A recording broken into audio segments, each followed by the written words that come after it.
Hi, this is Patrick. Welcome to my video today. I'm in Huntington Beach. I was walking through a kind of a typical neighborhood. I don't like typical neighborhoods, just average people, and maybe quite a bit average over here, I guess, in Huntington, but it's not the multi-million-dollar houses. These are like the 1.5 million, I guess, you know. Actually, real estate sales, they said, have gone up to, well, actually, the inventory's gone down 18%, so there's less homes for sale, so it's kind of made the sales go up, even though they really haven't. And today I thought we'd just have a fun video. I guess I need to talk about the politics a little bit. Joe Manchin said he wouldn't support the bill, and I don't know about you, but that's no surprise to me for the stimulus bill. As soon as, I said this on my videos a bunch of times, but as soon as you gave him the first bill with the roads and the bridges and all that, you know, he wanted because his corporate donors wanted it, and there's a lot of money for him, and you know, all the money they gave him, you know, $500,000. He's not going to vote for the second one, you know, and I mean, Biden should have known that. Oh, come on, I knew it. You know, everybody knew it. He give him what he wants, and he's going to keep the other away from you because he doesn't care about you. He cares about the money he's going to get from his donors. So anyway, that's my opinion today. Totally my opinion, you know. I try to just give the news the way it is, but once in a while you have to sort of say something. And you know, I just left the post office. That's why I'm in this neighborhood, and I went over there and was mailing some letters, and it's close to Christmas and it's a long line, but I had sold something on eBay. Just a little magazine. It was like about $18, $20, and oh my gosh, I'm going, oh, that work, I gotta package that thing. And the guy that bought it's overseas, and I had to package it really well last night, and then I took it in today, and just such a long line. I couldn't even park in the parking lot. I ended up parking in this neighborhood here. And I go, well, let me make a video. I made the same video yesterday and it didn't come out, so I thought I'd do it again. And I just want to talk about some secrets about selling items. And you know, eBay will be good after Christmas too. And I still do eBay. I love it, but I'm always kind of sorry when I sell the really cheap items because it just goes, gosh, it's just so much trouble, you know. It's not even worth it, it seems like. But one thing leads to another, and you get a few ads up there, and then people read one ad, and then they read the other ones that you have, and you develop a following. So it has its good points. I like to stick to items that are over at least $20. So anyway, and you know, your feedback's really important in eBay. So on even the cheapest items, you get the same feedback as if it's a $5,000 item. So always do a really good job. Always send the buyer the tracking number. Tell them how nice of an item it is, and how they wouldn't really. You hope they really enjoy it, and that it is packaged well. And thank them. You know, just please to be nice, and it'll come back to you a million different ways. And I think that's one of the tricks to being a good salesman and selling things is just being nice to people. That's the first thing. And then knowing, this is the second point, knowing what you have and what you're selling and knowing all about it. And knowing the market, everything. On eBay, you know, you can go in and hit advanced search, type your item in, and advanced search will tell you what other items just like yours have sold for, and the ones that didn't sell, they're asking too much or whatever. And it'll give you an idea. And if you don't sell something in the first week or two, just keep renewing the ad, or put an automatic renewal, whatever you want to do. And eventually you'll sell it if it's price fair. Some things are easy to sell because they're real common and everybody needs them. Maybe they can't find them in a store. And other things are obscure. You know, maybe it's a bicycle part that's rare. Just put a fair price on it and wait. Maybe somebody doesn't need it that week, you know, and you'll sell it. There's a market, a real trick to selling things. And the trick is knowing what you have and knowing all about it and marketing it well. And I'm going to give you a couple examples. When I used to have my surf shop. Oh boy, surfboards are a hard thing to sell.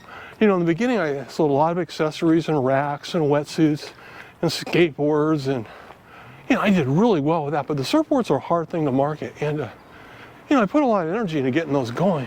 I had a stiff competitor. He had a salesman, they called him Cram, and he would I mean, he would sell so many surfboards, you know, like he'd sell 12 one day and 14 the next day and 11 the next day. And you know, I'm lucky to have sold one a week. It was so disheartening, you know, to see how many he could sell, and I couldn't.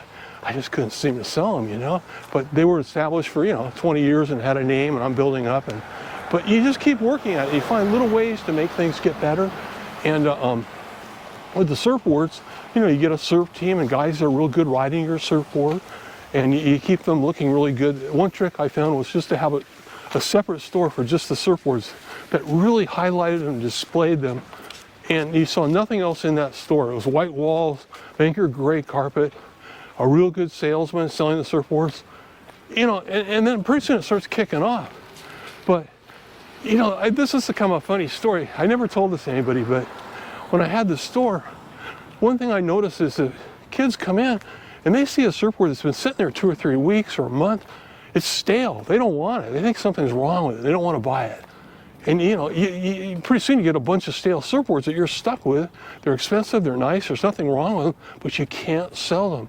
And then it makes your whole surfboard, all your surfboards look dumb because it looks like you're not selling surfboards. So you do not want those boards in there. You got to get rid of them. And what I do when people weren't looking, I would go behind a wall and take a hammer and put a little ding on a brand new surfboard. Just right in the rail, a little ding, And then I'd mark it shop damage.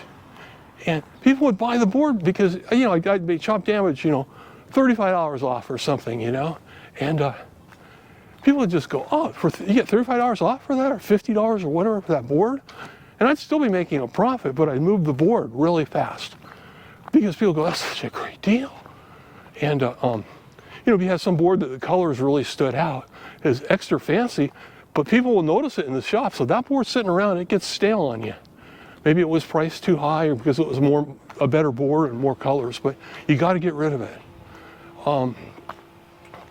One of my competitors he was funny. Kids would come in and he'd go, yeah, I saw you surfing outside. You're really good. We'd like to put you on the surf team. This is really bad. And the kids are so excited. Oh, I'm going to be on the surf team. He goes, oh, yeah, I get you on the surf team. The way it works is you buy the first board, and then, by the time they come back to get the second, third board, he's not even there anymore.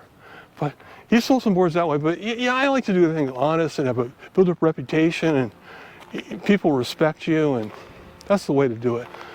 And what was funny was, I would ding those boards. I just always keep a couple in the shop, and get rid of them fast.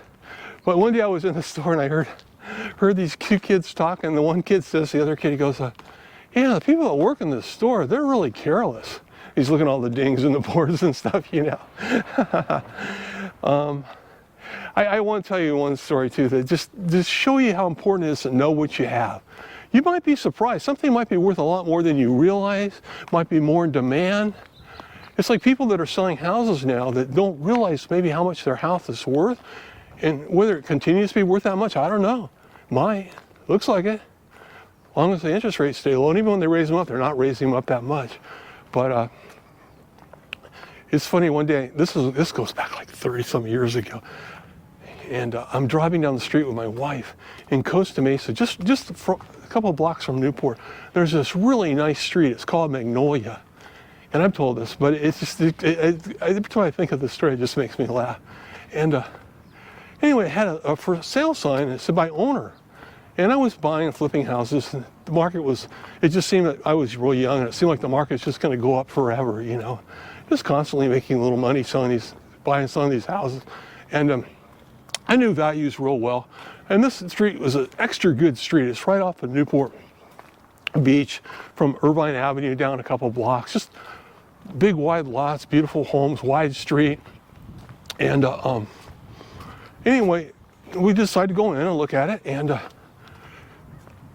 walking through, and the seller was a janitor. He worked for the school district, and he'd really done a lot of work on the house and fixed everything up really nice. It's like a 3-bedroom, 2-bath house. And we're walking through, and I know the house is worth between $150,000 and $175,000 back then. The same house today, a couple million easy, but back then, about $150,000, $175,000. And we're walking through the house, and I'd say 9 out of 10 people that buy owners that sell places overprice them.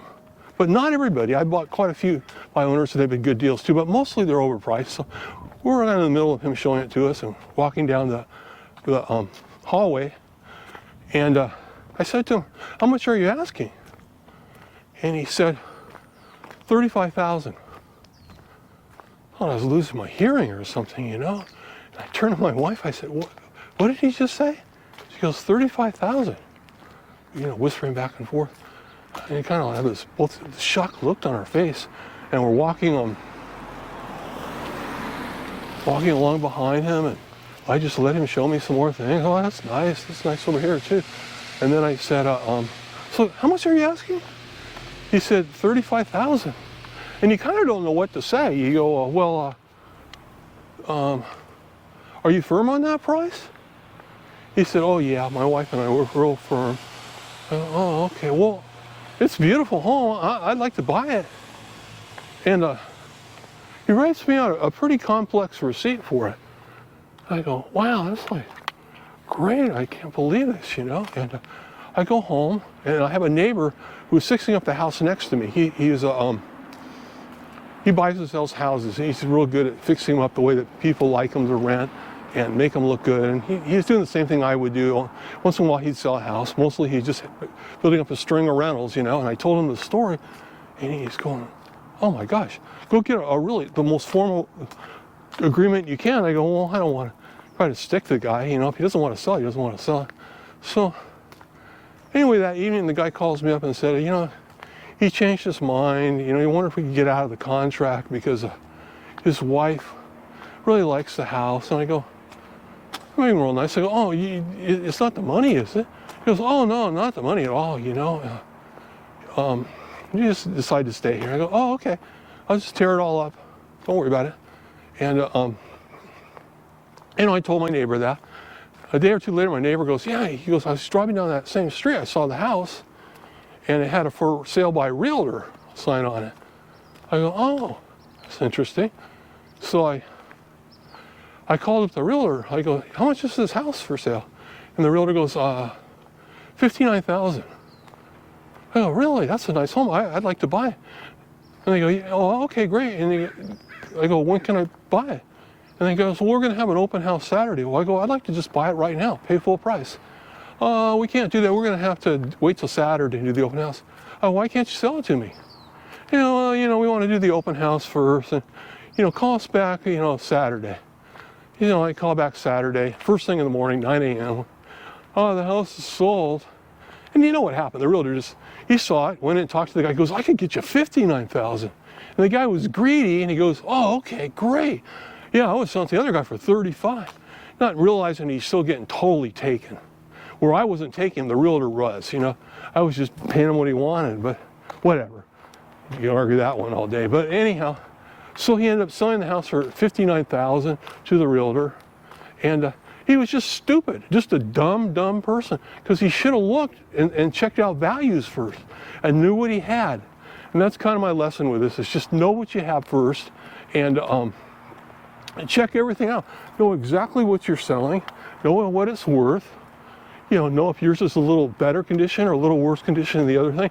And it goes for houses, it goes for eBay, it goes for anything. So anyway, I just wanted to leave you with that little message. Check out what you have, know what you have, price it accordingly, be nice and friendly, and stick to it, selling it, and you will sell it for sure. And if you enjoyed this video, or you have any stories or any comments, please let me know. Thank you so much for watching.